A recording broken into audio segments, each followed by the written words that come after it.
everybody, and welcome to Streaming Rainbow's End of the Rainbow for Halley's Children, Ticonderoga. We hope that you've enjoyed this little ride through history as much as we have, and we're here to just sort of chill and talk about it now. And at the end, we'll talk a little bit about what we've got coming up, and we're all going to have a good time. It's going to be great. So,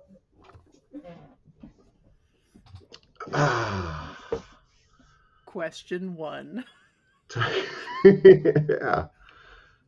Ticonderoga. How was that? How's everybody feeling? Like I feel great. Yeah. Go. Like I want, I don't know, you to consider tripling the episode length for the next time around. It's okay. I'll take what I can get. Gotcha. Yeah, I mean, pristine work as always. You really fucked us up in the best way possible. No, absolutely. Yeah. It was dramatic as fuck. That's how I feel. It was pretty dramatic. I'm here for it. The twists, the turns, the backstabbing. Fucking Phillimore. Fucking Phillimore. Phillimore, man. Hey, I knew it was coming. What can I say?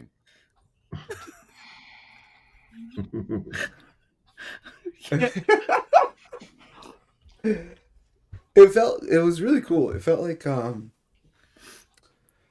it's always a moment in it's like particularly popular in like YA now, where it's like I think it started with She Who Shall Not Be Named and her wizard stories where what's his name? Cedric Diggory dies, right? Like that's the moment of like, oh, it's the real now. And it felt like with Robert dying, it was a similar my boy. Wild of you to say that specifically. Also, like, how rude that Sarah gets to kill Robert. Like, wow. To be clear, I had a chance, and Sarah gave me the go, and I didn't. Yeah, but I knew you weren't gonna.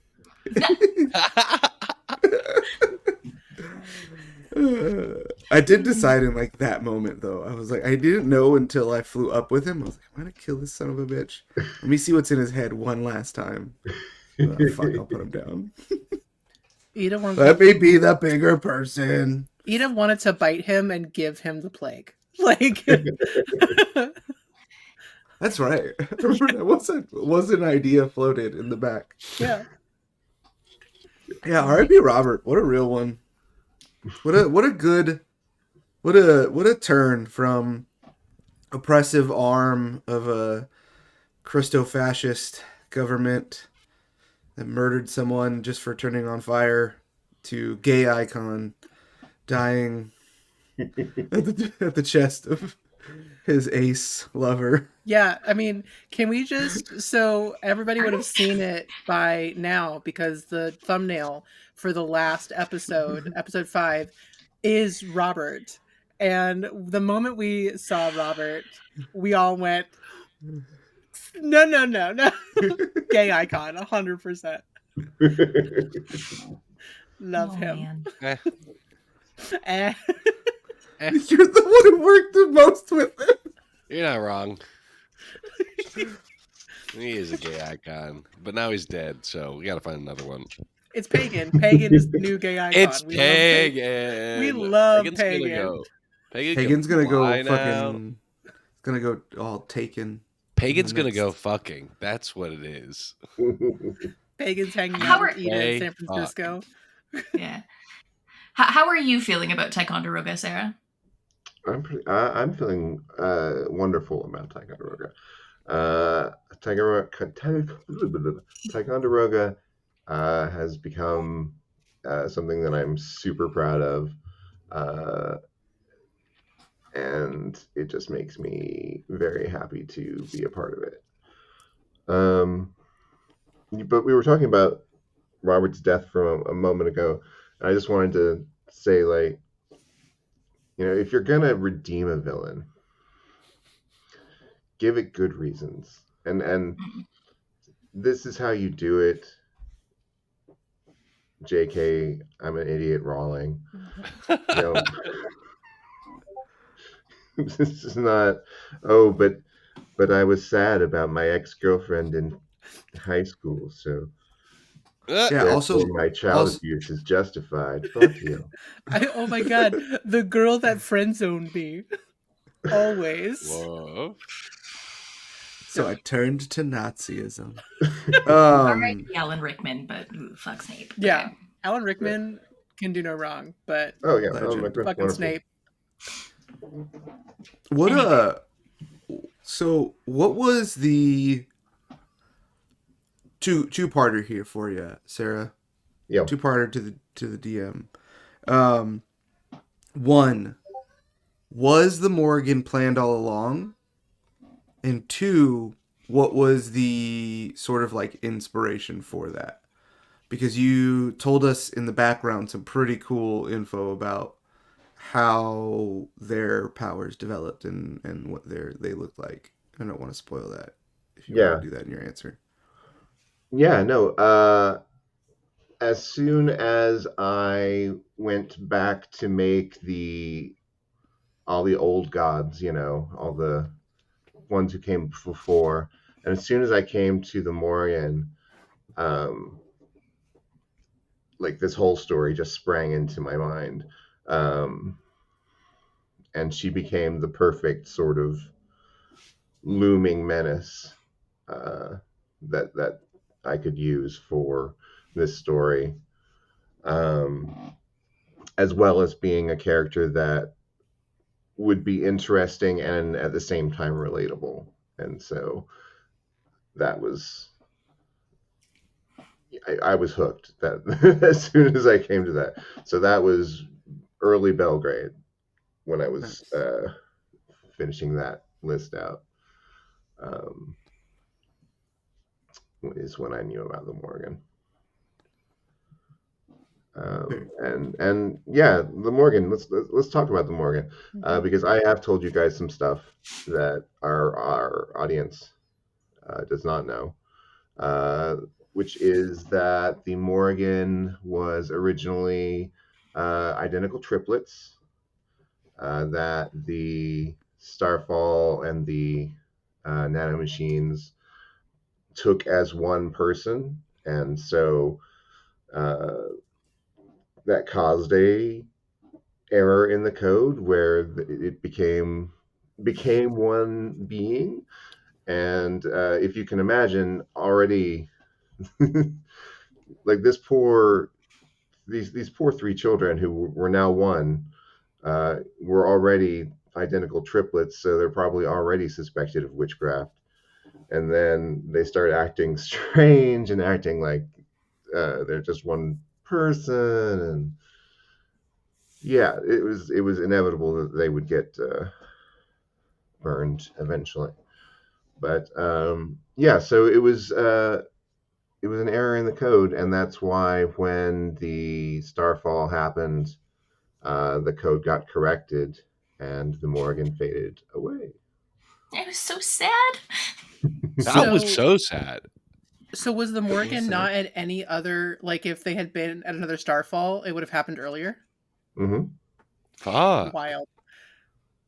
Did they know that? No. Oh. They just weren't a team player. It was just a happenstance. Yeah. Fuck. This brings up an interesting question for me. I know that they weren't identical, but if Elric had been at the Starfall with Ida, would something similar have happened? Yeah, Ida has a twin. It's only if they're identical twins. That's true. We were fraternal. Yeah. Yeah. We've got enough of a different DNA. So we just got to find some twins. Don't let Anoush know that. I'm kidding. Anoush is the start of just the fucked up twin studies that it always happen and never end ever. That would be a yikes. That's a no. That's a no for me. That's a no something I want to It's not something Favorite from that everyone one wants to team. explore. As a sibling of identical, my older brothers are identical twins. It's weird. Some weird shit. So, this was asked in, and I don't know if it stayed in. This was asked in the Manger Paris End of Rainbow, which was why was it asked in this one? Who knows? I want to know if Sera created this is like I think David asked it. Somebody asked it. If Sera could create a character in Halley's Children world, what would your powers be, and where would you drop in? Do you want to be before times, in the middle of the Lost era, or yeah? Right. So probably, I've gone through the stereotypical trans role playing thing already, so I wouldn't necessarily do a shapeshifter. You got to do it. It's if you play RPGs and you're trans, you're gonna do the yeah thing. It's gotta happen. You're gonna do the thing. But I think at this point, after how I'm feeling in this moment, I'd go with the typical Superman power set. I'd be like Pagan. Yeah. And then some bad people would just start dying. Nice. Do you want to be more modern, or do you want to be like Gilgamesh level? Probably more modern. Probably be a Ticonderoga or something. Nice. Yeah. So now that we've got that, everybody else, we all got new powers. Does anybody did anybody waffle about what they wanted? I know with Ida, like Ida, like I've never had to think very hard about Ida. Like it always builds on itself. Like this, what happened before Ticonderoga, in the middle, in between Belgrade and Ticonderoga, they got really into like turning into animals. They've always liked turning into animals, but this, like, they really like got into the idea of the wolf. So taking on more of a bestial, like being able to understand and speak with animals. That actually, speak with animals was basically the thing. I said, Sera, I just give you speak with animals. I'll do that. And Sarah's like, you know what? No, I'm going to give you a little bit extra. You can understand and talk to anybody in any language forever, no matter what. And I was like, thanks, you're very generous. So Ida was pretty easy, but yeah, I know we've had a lot of conversations, but did anybody go back and forth? Does anybody wish they would have gone with something that they didn't choose to go with? I was going back and forth in the beginning whether I was going to give Yelena a healing ability, which I don't regret not taking it, but at the moment that we found out in like the intro that Askelin was no longer, I was like, oh, that's I have slight regrets now. And then there was also the possibility of just like expanding her like AoE, like the distance at which she can do things, and like beef it up just a little bit. And then we didn't like it never came up at the last like episodes or so, but what I've given her is an ability which I called Hex or Bless. So she can, for certain like stats, she can either buff or debuff a character to depending levels, and then if she spends a fate point, it can be a little bit more or not. Which Ida got a little bit of in their prologue or epilogue, but yeah, I'm happy with the direction that I took her, especially with just how the season played out. Like it went very witchy for Yelena in a very cool way, a very sad way, but a very cool way.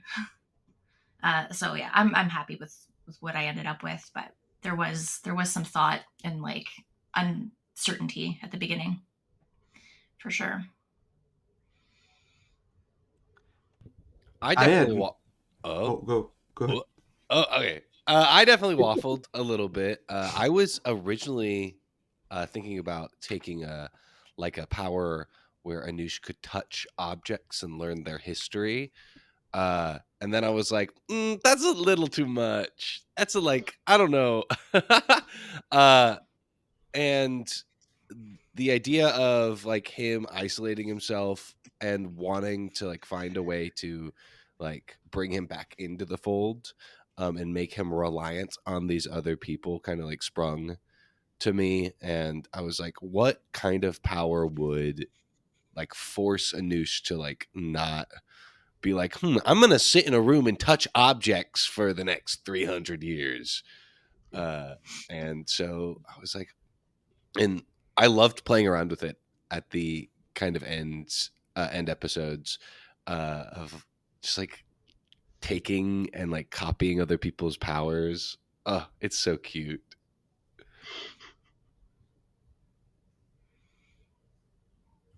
Yeah, I almost never know what I'm gonna do until the season starts. Actually, I always, I usually give Sarah just a couple of options and vibes about the direction I want, and then we come up with it together.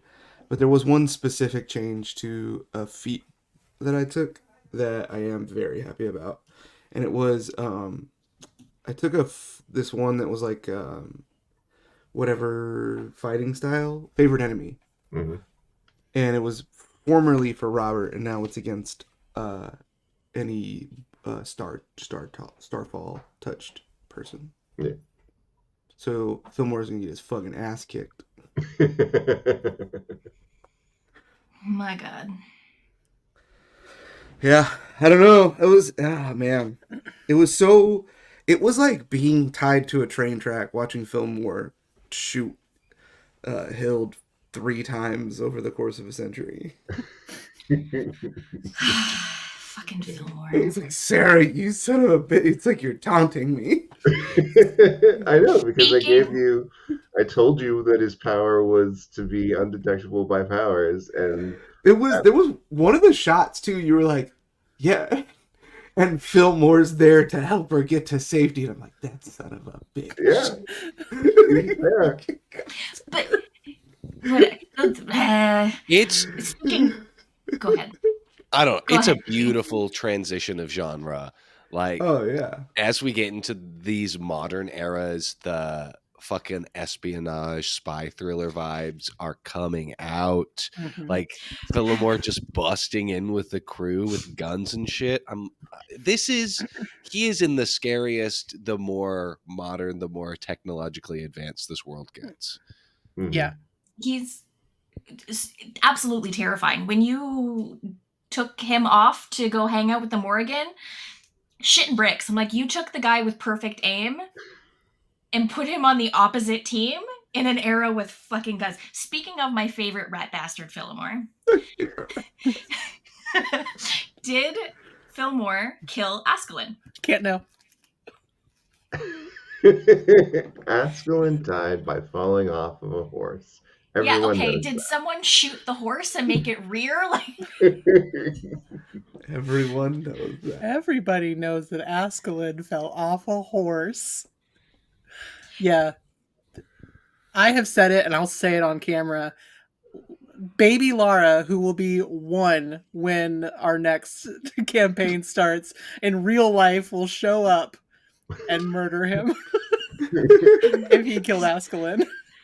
So a little peek behind the veil into a character sheet. I believe, correct me if I'm wrong, Yelena has the best shoot out of everybody here.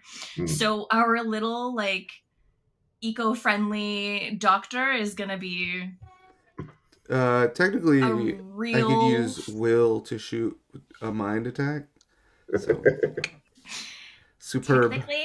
It's on site. Actually, Superb, mi amor. Actually, we probably get to change our fucking stats before the next episode. So I'm just saying, as of That right would be now, pretty weird if Anoush suddenly can just shoot people. if a new Why? shows I up have as a 300 something years. I'm I was bored. gonna say he's an American cowboy with a Persian accent. I just really like He's cowboys. not Persian anymore. I mean, I really loved like a thing that happened in the last session. Both Courtney and Cameron decided to change their voices, and I loved it. It was a very Ida is so they're like, nah, I'm just British. so painfully I'm British. so painfully British. I'm gonna own it. And But that's Hathor the is just thing. Yelena, Like the white colonialism of it all is like, if you're gonna fit in, you gotta like homogenize, and it like sucks, but like that's Anush's like new goal. It's very like, honestly, it's very true to life to like what my dad has done. Like he came here when he was 15 from Iran and does not have an accent anymore. He's like, mm, I gotta fit in. Like the least amount of waves that I make, the better for me. And especially like fucking early 1900s, like mid 1900s into like 50s and everything. You got like, yeah. it was safety.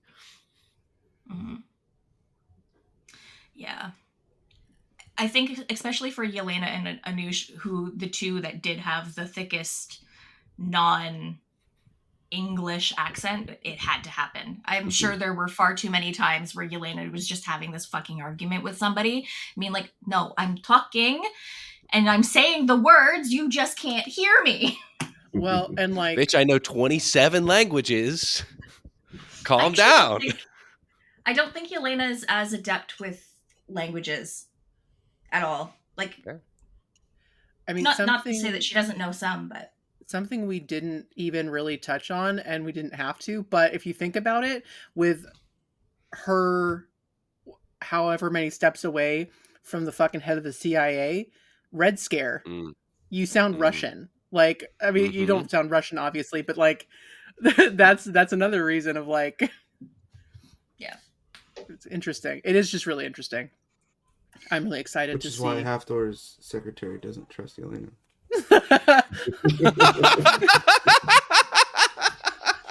That's why. Why? Uh-huh. Look how red Yeah, Courtney got!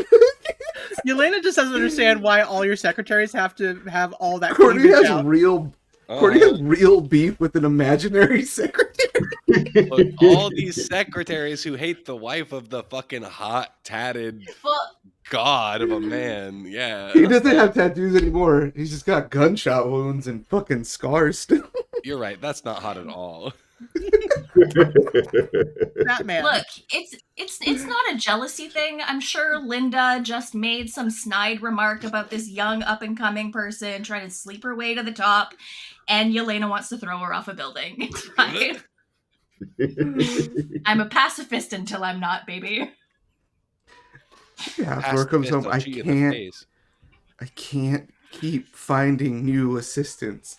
Stop one. making all the plants them allergic to the plants in the office. Just find one with a dick. That's I- all you gotta do.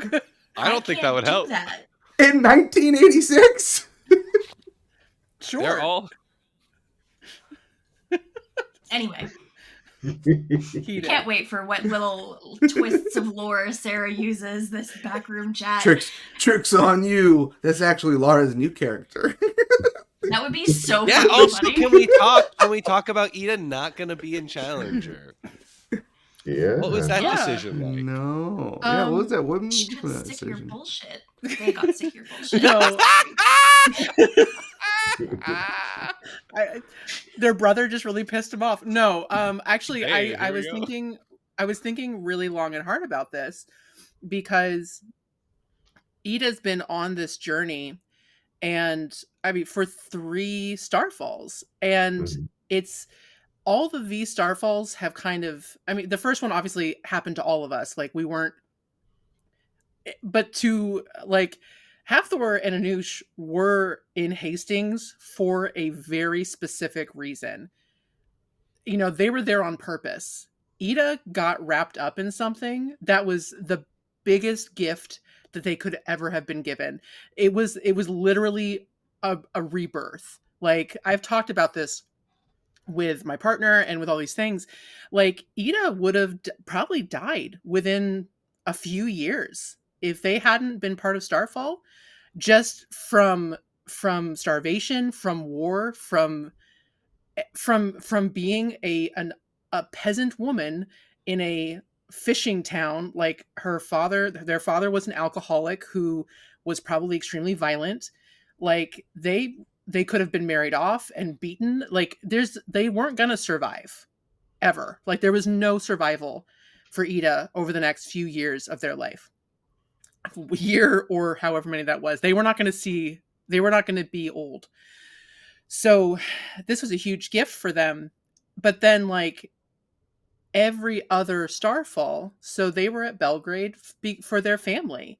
They were at Belgrade because of Hathor and because of Anush, and they were there, and then they were at Ticonderoga because of the conclave. They were there, I mean, also for Hathor and Anush and Yelena, and like that really what they considered their nuclear family.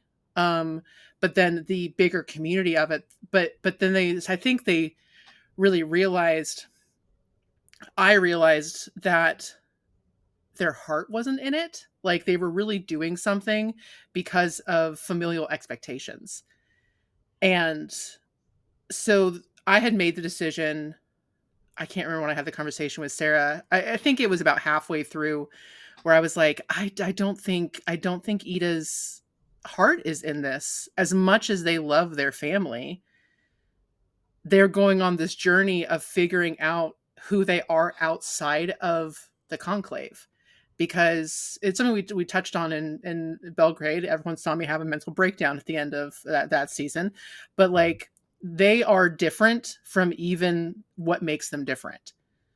There, as far as they know, there is nobody inside of the conclave that is asexual that they've had conversations with. There might be somebody, like who knows, but there haven't, I will tell you in the background, there's been no conversations that Ida has had with anybody. Who would they talk to about like sexuality? They barely talked about it with their family.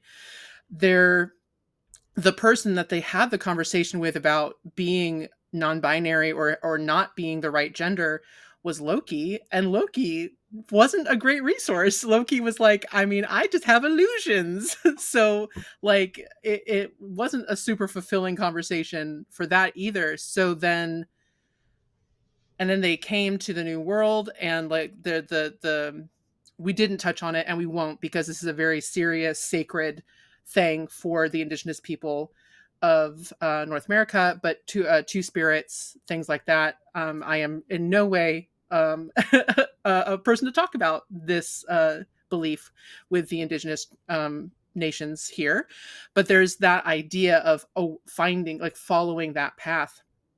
And then yeah, if they make it out to fucking San Francisco, like, which even early on was this like it's like the gays are all there. So finding that, I really realized that finding the queer community is huge. Like that is a huge thing for them.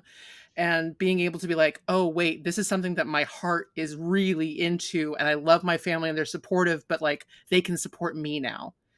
They've put almost 1,000 years of support into these people, and now like I get to do something for me.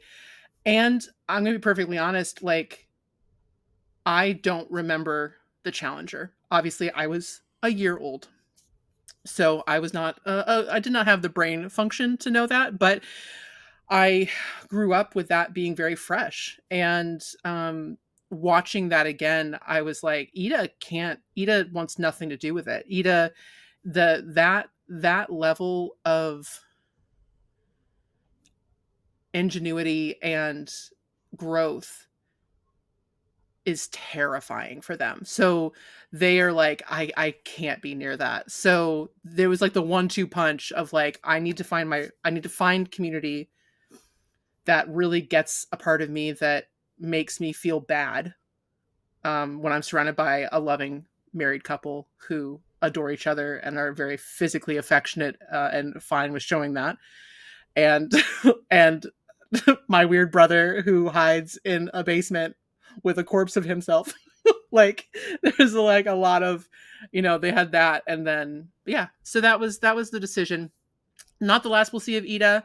I 100% plan on Ida coming back for the final season, whenever that may be, because I want to see what creature Ida turns into in the future. But yeah, just take a little break, just being gay in California, and watching with bated breath, and a lot of anxiety. But yeah, love them. Love them. They're taking a vacation. They're going to Disneyland. So I guess, has anybody, I mean, I know I'm doing it. Has anybody else thought about like if you'd want to do something different or go another direction? Or Dave was like, never. Hathor forever. Ooh, that's a good question. I don't know. What are I get? Oh, see, I want to ask you like what some of your like failed ideas are about like your powers, but I don't know. Okay, I will say if I was going to be a completely different character, I want stretchy powers. Like those are some of my favorite powers ever, or stretchy powers. Stretch Like powers are great. Cuchulain's powers. Cullen, Oh, fucking love that shit. So I'd Mr. probably be like Fantastic. something like that. Uh-huh. Oh no, we're missing too many of them. Never mind. I mean, we basically got the right amount of people to build the Fantastic Four, but we don't. Somebody died already, and then the other one doesn't exist as far as I'm aware, so it's fine. Oh well. Whoa. Is it Jesus? Jesus? Maybe. Is it Jesus? Jesus! What are we looking She's at saying here? our Johnny Storm died. Johnny Storm yeah. died, yeah. Hmm. And well, we kind of have somebody who can turn themselves into stone a little bit, but Mhm. we haven't really spoken too much about them. We don't have anybody who can turn invisible yet. Ooh. Who knows? That is probably one of my least favorite superpowers, is being able to turn invisible. If Sarah doesn't let me be able to cause nuclear fission with a fate point, I think I might go to invisibility. You just think Nice. really hard.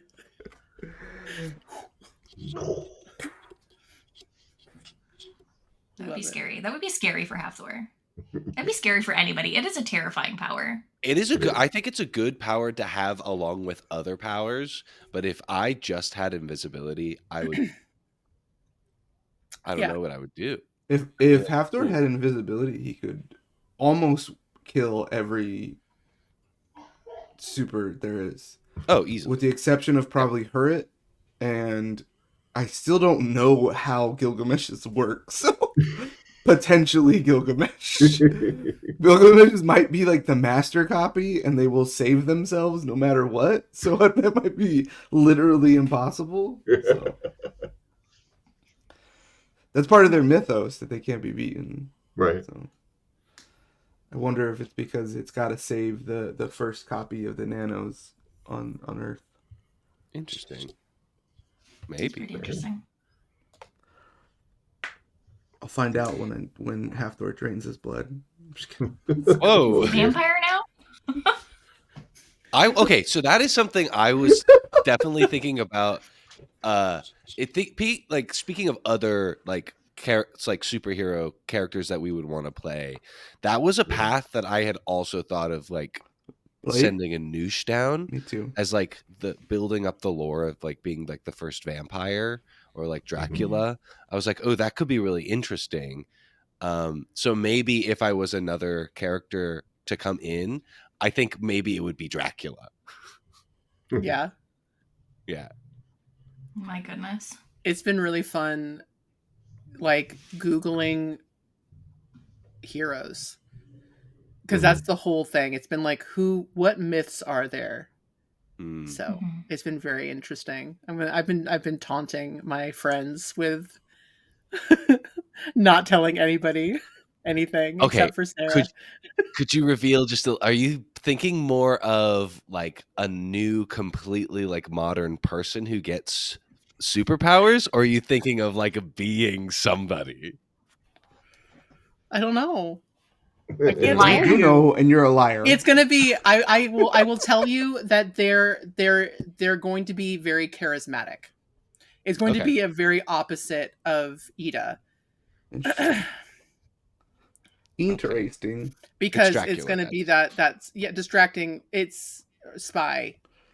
It's actually Lin-Manuel Miranda Just as In the high as Lauren. Alexander Hamilton. Lauren in playing 1986. Laura is playing a 10-year-old Lin-Manuel Miranda playing Alexander Hamilton. Yeah. Amazing. Right. Who was there at Cape Canaveral to see the launch. Amazing. Wow. Yeah, I don't know. I can't it. do it. I can't do the ability to rap and write music. Yeah, I just start rapping I start singing. Young like my country. I'm young like my country. I am not throwing away my shot. I don't know that I can be here for this anymore. That's offensive. That's offensive too. That might be more offensive. Wow, than this being is Jesus. why. Now you know why I don't like Canadians. Can't even respect our forefathers like Lin-Manuel Miranda. What's up with that? The only thing I am happy to go on record when I was talking to Sarah about ideas about like whatever, she just said, "Don't be Jesus or Mary." Damn it! That's because Jesus is the big bad. I'm telling you, dude. This is all a Christo-fascist allegory, and Jesus is gonna come at the end on the beast with the woman in red, Mary, next to him. Yeah. I'm here for that. What an interesting. Yeshua is the Antichrist, actually.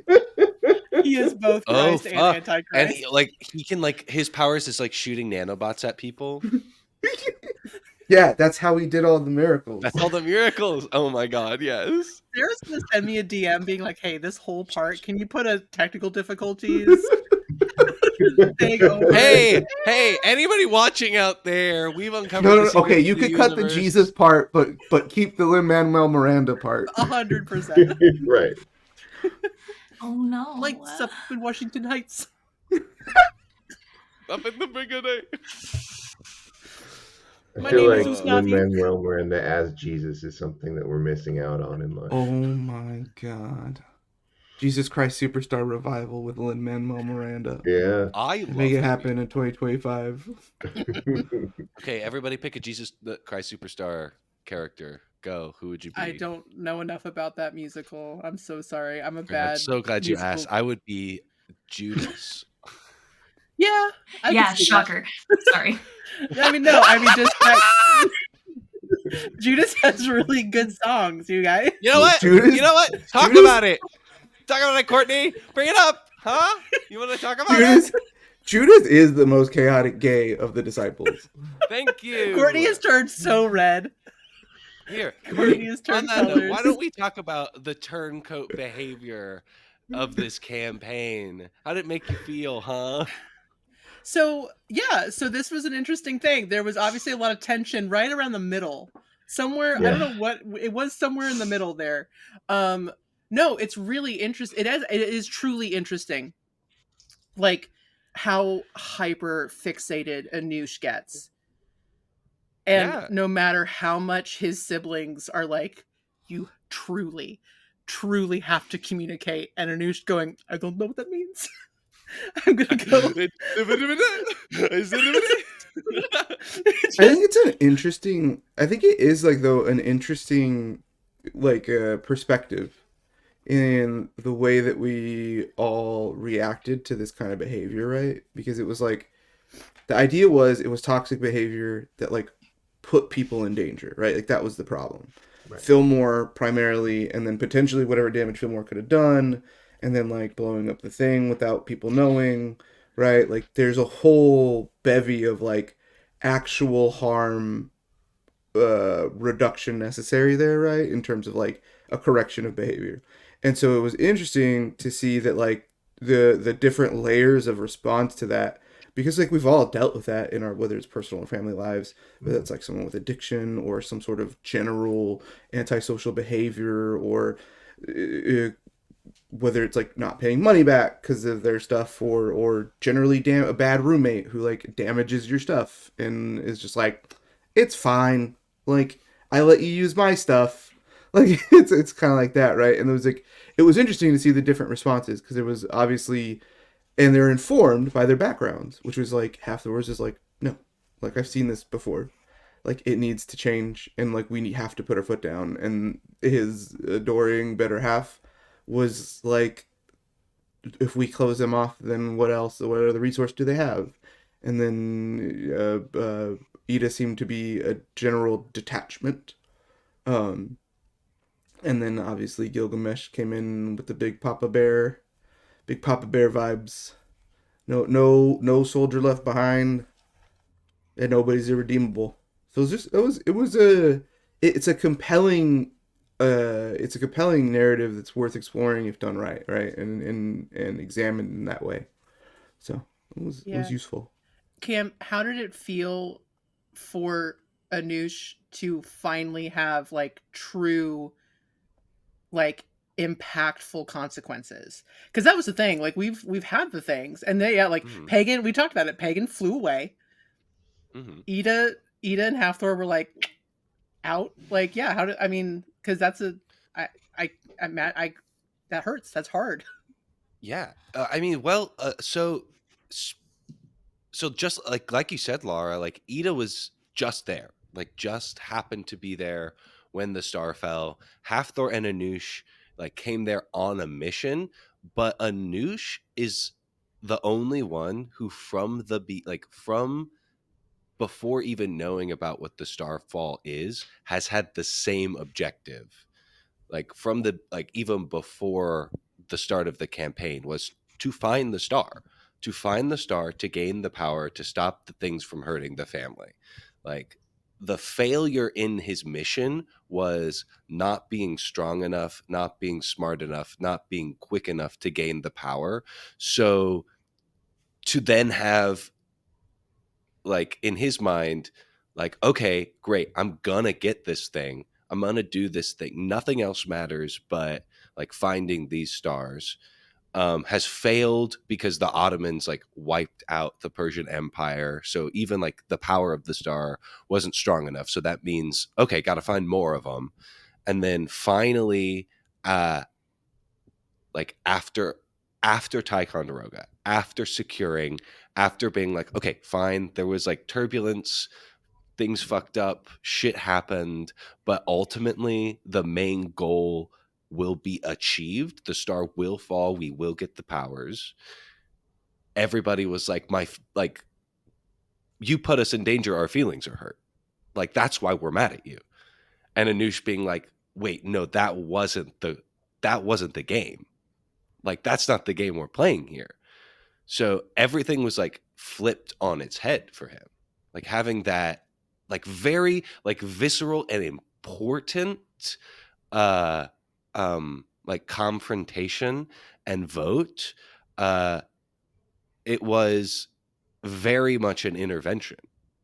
And it very much rattled him to his core. He was like, "Oh, I have gone all of these years assuming that my behavior is justified by my results, but it was slowly chipping away at resolve of other people. And now this is like finally the fuse has been lit and it has reached the powder keg and everything exploded in your face." So like at that point, Anoush is picking up like the remnants of whatever life he has left and trying to put something together from scratch. So like coming to Challenger, this is like a new birth of like ideologies and goals and wishes for Anoush. Especially now that like the powers kind of support that as well. There was a real like existentialism to like the uh the never dying and the always feeling, like, Mm-hmm. but now adding like direction to that. It is like it's something new completely. Like the direction of finding people, connecting with people, and learning from people is now the new goal, as opposed to finding some blaze of power in the desert or something. Yeah. Thanks. I love it's Yeah, great. Yeah. I feel like it's always been in the like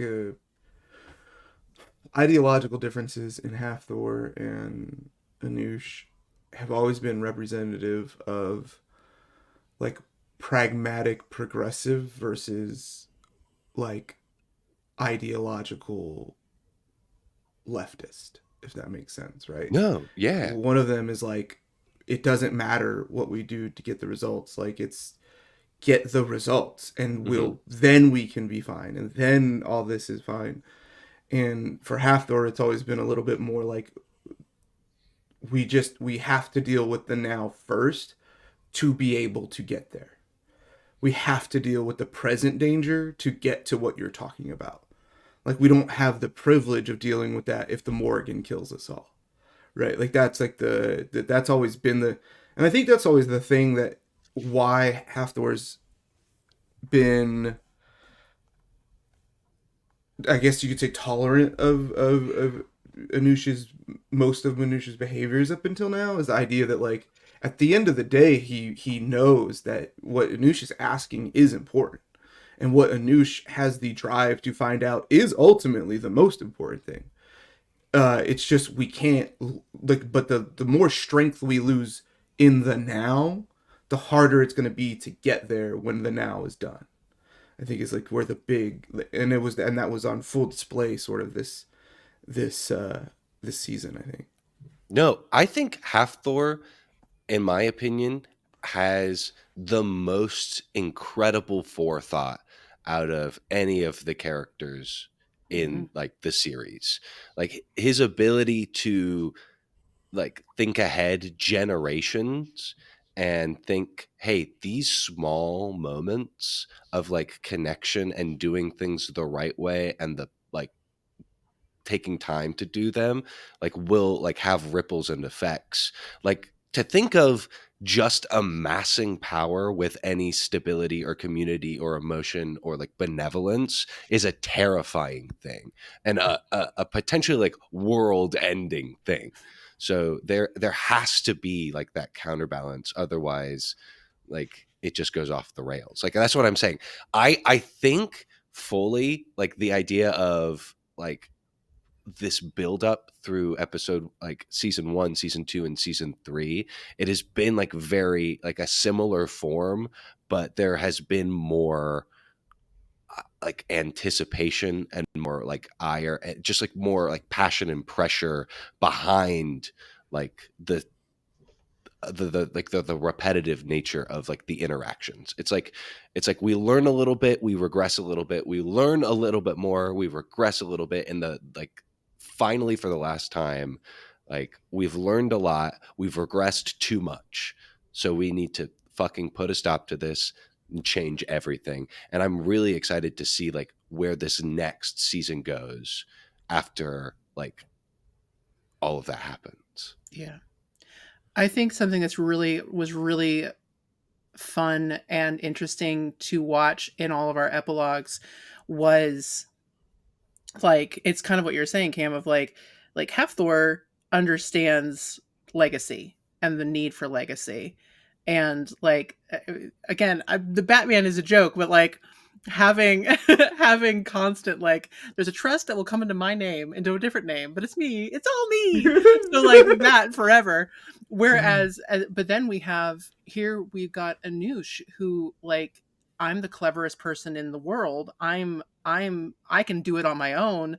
I'm Nikola Tesla. Like and like realizing like through heartbreak and through all of this stuff of like, oh no, I'm I can't be alone. I can't do this alone. Like, and having, I mean, having kids in my life that I help co-parent, like, there are just some people who got to learn it the hard way. And that's Anoush. Anoush, just all Anoush can do. We were all like, Anoush, we're here, community. Like, you don't have to do this. Anoush is like, I'm gonna do it my way, and you end up in a ditch. Like, it's like, so everyone has to sit back and be like, all right, hopefully he learns. And it was really fun to, like, it was really nice to see that. Like the humbling was needed, and he got it. And it was also really nice to see him and Pagan back, because we love them. We love them as a couple. I love Pagan.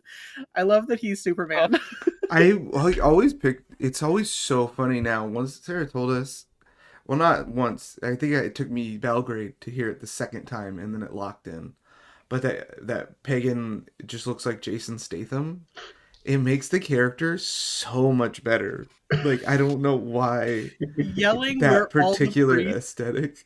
yelling where all the priest in Jason Statham's face is it's a goal I didn't know I had, and now I've done it. Like, achievement unlocked. Posthumously cross that off your bucket list. Yeah. It's definitely interesting. I think there's something to be said too about the, like, as we shift to a more American story now, right? It's also this transitional season going from historical drama to essentially like a modern story setting, right? That's more of a thriller. Kind of talked about those vibes.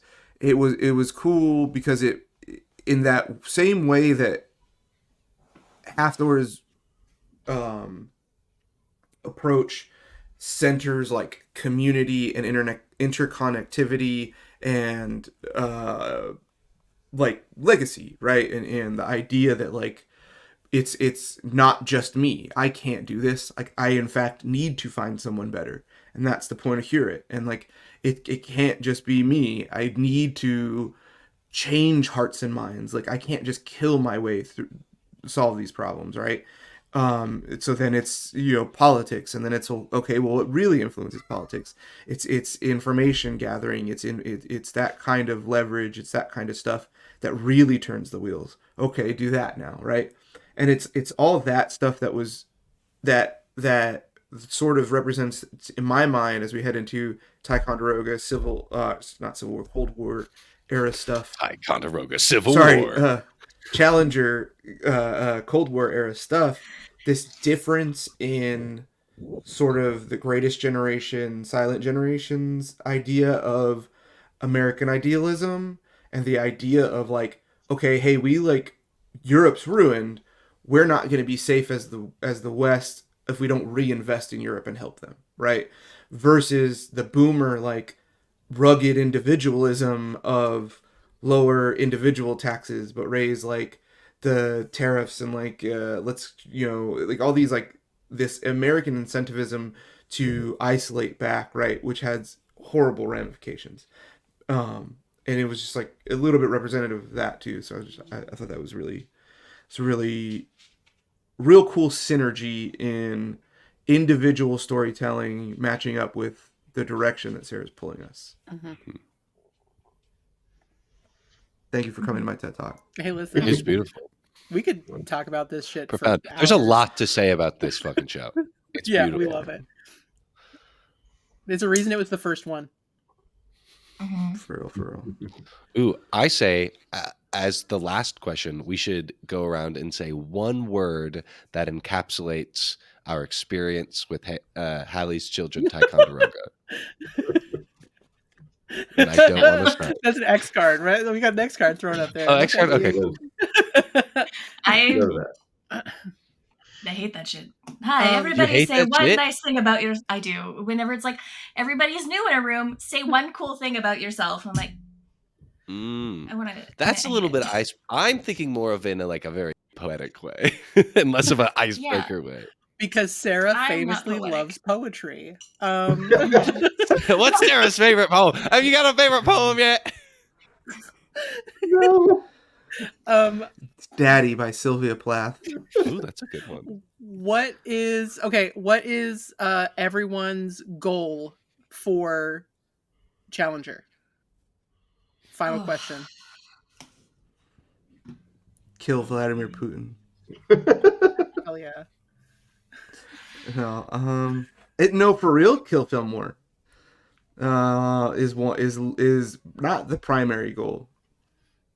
I think Hafler's primary goal is to get more answers. I think it's information gathering. So I think the idea of finding out, does the Challenger crash because it was fated to, or does the Challenger crash because it was going to find out something we shouldn't know?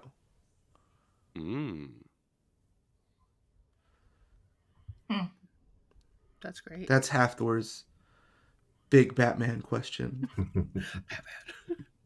Batman. Tell me about the Challenger. Yeah, Laura, what are your goals for Challenger?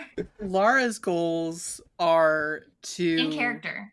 Yeah, do it in character, Laura. Laura's goals are to just. I'm sorry, is that your character's name, Laura, as well? Yeah, it's me. It's just me. It's 1-year-old Laura Gallagher from Indiana who just shows up in Florida for no reason. Spy thriller rom-com. With a baby. With a baby. What powers will she get? Also shapeshifter. Wild. Whoa. No, 1-year-old Laura would 100% go full Disney princess and be like, I want to be able to sing and like influence people through my that's what little kid Laura would want. Anyway, in character, my very charismatic character is about connection. Is about making those connections and and using it as they will. Laura just wants to bring some levity. Here, there's a little bit. The new character is going to be funny as shit.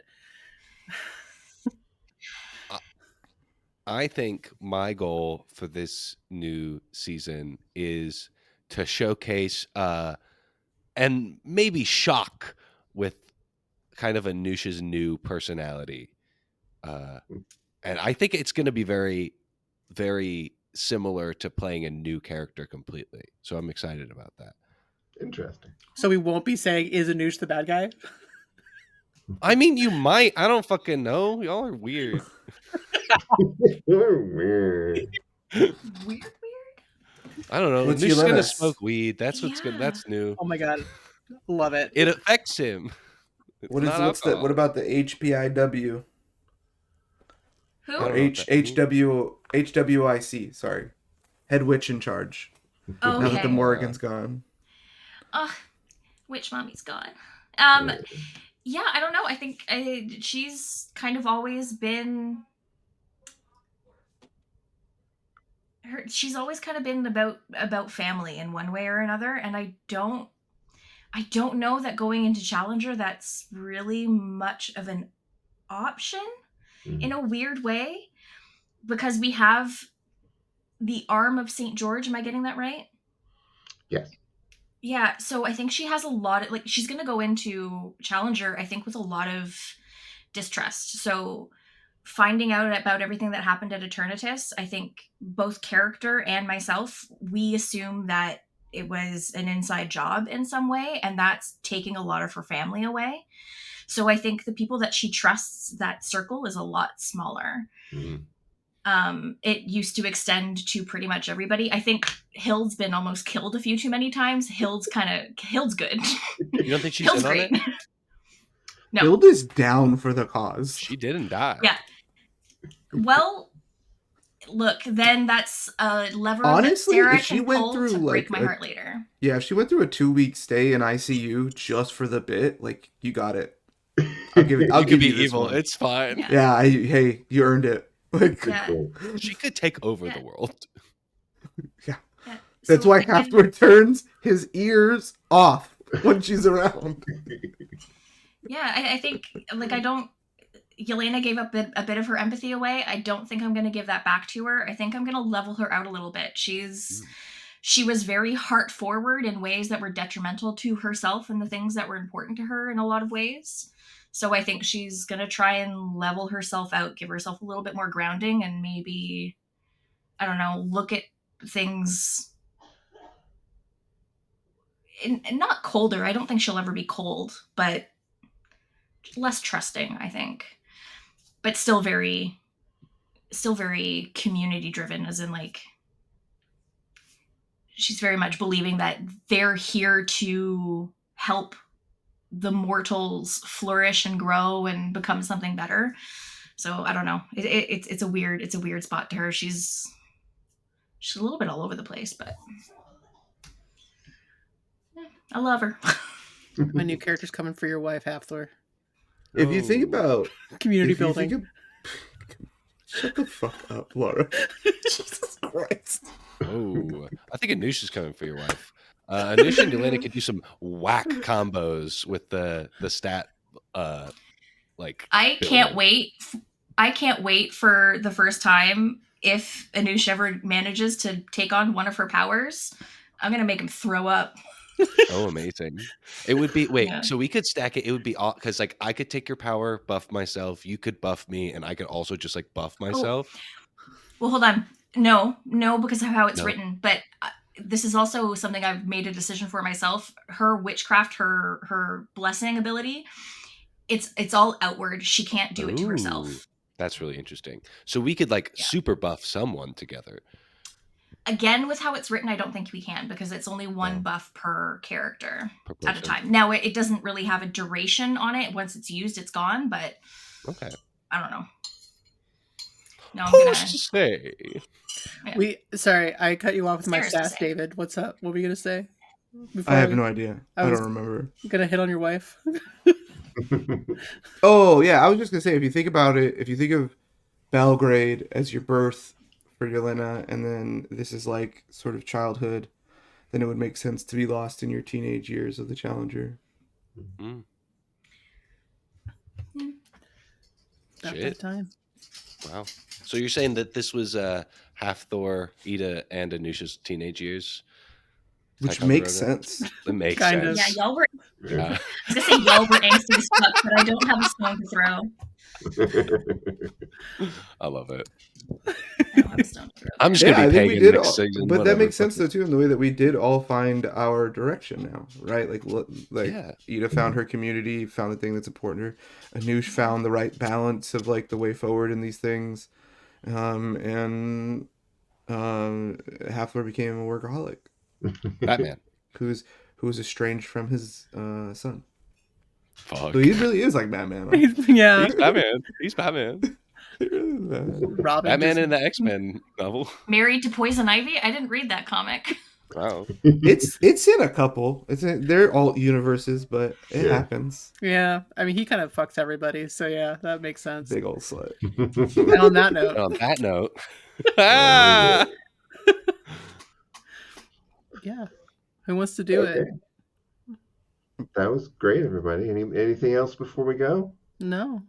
We'll see you after the break, kids. Have a happy holidays. Yeah. We're spike the eggnog at the family party. Tell your racist uncle he sucks. And bring Philomore to a witch and try to get him to switch sides. Teach them about unions. Yeah, maybe Yelena will flip Philomore. I fucking hate that bitch. I wanted him to die. All right.